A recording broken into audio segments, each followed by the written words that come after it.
여러분, 세기 전환기 비엔나라는 말을 들으면 어떤 게 떠오르시나요? 아마 프로이트, 말러, 클림트 이런 이름들이 스쳐 지나갈 겁니다. 맞아요. 정말 눈부신 천재들이 한 시대, 한 도시에 모여서 엄청난 문화를 만들어냈죠. 하지만 이 화려한 문화의 중심에는 오랫동안 아주 뜨거운 논쟁거리가 된 질문이 하나 숨어 있습니다. 오늘 우리가 파헤쳐볼 질문이 바로 이겁니다. 세기 전환기 비엔나는 얼마나 유대적이었을까? 이게 그냥 단순한 역사 퀴즈가 아니에요. 이 질문에 어떻게 답하느냐에 따라서 우리가 모더니즘이라고 부르는 거대한 문화운동의 본질이 완전히 다르게 보일 수 있거든요. 이 문제를 두고 아주 유명한 두 역사학자가 팽팽하게 맞서고 있습니다.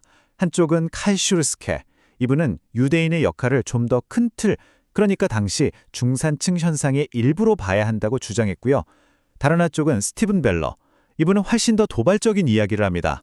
비엔나 문화는 그냥 유대인의 영향을 좀 받은 정도가 아니라 그 문화 자체가 그냥 유대적인 것이었다라고 말이죠. 자, 이 미스터리를 풀기 위한 첫 번째 단서, 바로 숫자입니다. 이 타임라인 좀 보세요. 19세기 동안 비엔나에 살던 유대인 인구가 말 그대로 폭발적으로 늘어나는 게 보이시죠? 1910년에는요, 무려 17만 5천 명. 이게 어느 정도냐면 당시 비엔나 시민 10명 중 1명이 유대인이었다는 뜻이에요. 와, 정말 한 세기 만에 도시의 모습이 완전히 달라질 만한 엄청난 변화죠. 아니, 어떻게 이렇게 갑자기 인구가 폭발할 수 있었을까요? 몇 가지 이유가 있습니다. 우선 1867년 헌법이 바뀌면서 유대인에게 동등한 권리가 주어졌고요. 또 당시 동유럽에서는 포그룸이라고 불리는 끔찍한 유대인 박해와 학살이 벌어졌거든요. 살아남기 위해 필사적으로 탈출해야 했던 거죠. 그리고 지리적으로 봤을 때 그들이 가장 먼저 도착할 수 있는 대도시가 바로 비엔나였습니다. 이렇게 비엔나로 온 유대인들은요, 정말 놀랍게도 사회의 핵심으로 빠르게 파고들었습니다. 의사, 변호사, 언론인, 예술가, 말 그대로 당시 비엔나의 뇌라고 할 수 있는 지식인 계층, 그 자유주의 중산층이 사실상 유대인 커뮤니티가 된 거예요. 하지만 여러분, 모든 빛에는 그림자가 따르는 법이죠. 1873년에 주식시장이 붕괴하면서 모든 게 바뀌기 시작합니다. 경제가 어려워지자 사람들의 불안과 분노가 전부 유대인들에게로 향한 거죠. 그들이 모든 문제의 원인이라고 지목된 겁니다. 그리고 이 증오는 그냥 개인적인 감정으로 끝나지 않았습니다. 아주 교묘하게 정치적으로 이용되기 시작해요. 범게르만 운동이나 기독교 사회당 같은 정당들이 노골적으로 반유대주의를 내세워서 사람들을 선동했고, 결국 반유대주의를 앞세운 기독교 사회당의 리더 카를 루에거가 비엔나 시장에 당선되고 맙니다. 이 시장, 카를 루에거가 남긴 정말 유명하면서도 소름 돋는 말이 있어요. 바로 이겁니다. 누가 유대인이고 누가 아닌지는 내가 결정한다. 정말 반유대주의가 얼마나 편리한 정치적 도구였는지 단적으로 보여주는 말이죠.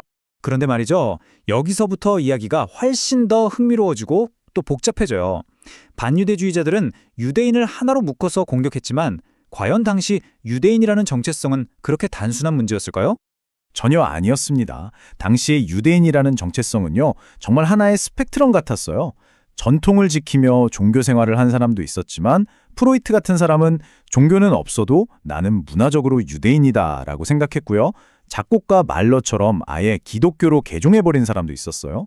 심지어 자기 스스로가 유대인인 걸 혐오하고 비판하는 사람들까지 있었으니 정말 복잡하죠.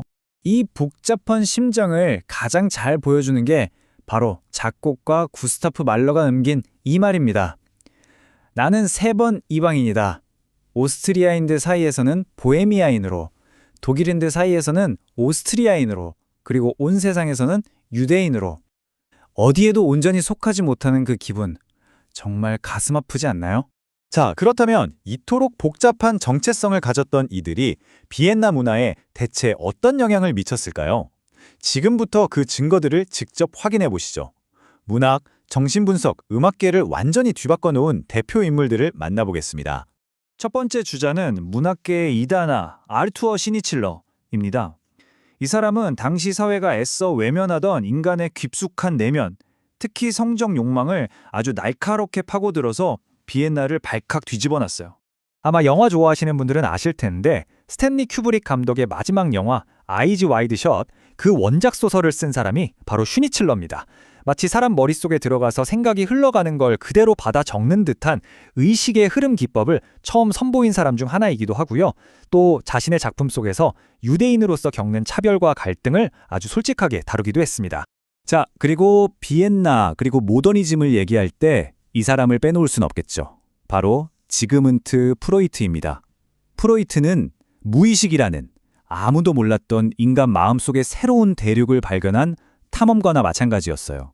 재밌는 건요, 당시 정신분석학이 유대인의 과학이라는 별명으로 불렸다는 거예요. 왜냐하면 초기에 프로이트와 함께했던 동료, 제자들이 다 유대인이었거든요. 프로이트 자신도 유대인이라는 정체성이 오히려 사회적 통념이나 금기에 얽매이지 않고 자유롭게 생각하는데 큰 힘이 됐다고 생각했죠. 이번엔 음악계로 가볼까요? 20세기 음악의 판도를 완전히 뒤집어버린 혁명가 아르놀트 쉔베르크를 만나보겠습니다. 쉔베르크가 한 일은요, 그냥 음악의 규칙을 파괴하고 새로 쓴 거나 다름없어요. 첫째, 무조성. 이게 뭐냐면 듣기 편안한 화음이 음악의 중심이 되어야 한다는 고정관념을 깨부순 거예요. 이걸 불협화음의 해방이라고도 부르죠. 그리고 한 걸음 더 나아가서 12개의 모든 음이 동등한 권리를 갖는 12음 기법이라는 완전히 새로운 작곡 시스템을 만들어냈습니다. 이게 당시 음악계에 얼마나 큰 충격이었을지 상상이 되시죠? 자, 이제 슈니칠러, 프로이트, 쉔베르크까지 이 엄청난 인물들을 만나봤습니다. 그럼 다시 처음의 질문으로 돌아가 보죠. 과연 쇼레스키의 말처럼 이 모든 혁신은 그냥 정치적으로 실패한 중산층이 예술로 도망친 결과물일까요? 아니면 벨라의 주장처럼 비엔나를 현대문화의 심장부로 만든 건 다름 아닌 유대인들의 그 독특한 창조성 때문이었을까요? 어쩌면 그 답의 힌트는 프로이트가 남긴 이 말에 있는지도 모르겠습니다. 그는 자신이 주류가 아닌 유대인이었기 때문에 기존의 편견에서 자유로울 수 있었다고 말합니다. 이거 정말 중요한 말이에요. 주류가 아니었기 때문에, 이방인이었기 때문에 오히려 기존의 생각, 낡은 틀에 갇히지 않을 수 있었다는 거죠. 아웃사이더였던 그들의 위치가 오히려 혁신의 가장 큰 원동력이 되었다는 정말 놀라운 통찰입니다. 그렇다면 우리는 이런 마지막 질문에 도달하게 됩니다. 비엔나의 유대인들이 그저 모더니즘에 기여를 한 걸까요? 아니면 어쩌면 기존의 질서를 끊임없이 의심하고 경계를 무너뜨리고 소외된 자의 시선으로 세상을 바라보는 것. 이 모더니즘이라는 사유방식 자체가 본질적으로 유대적인 것은 아니었을까요? 이 질문을 여러분께 던지면서 오늘 이야기를 마무리하겠습니다.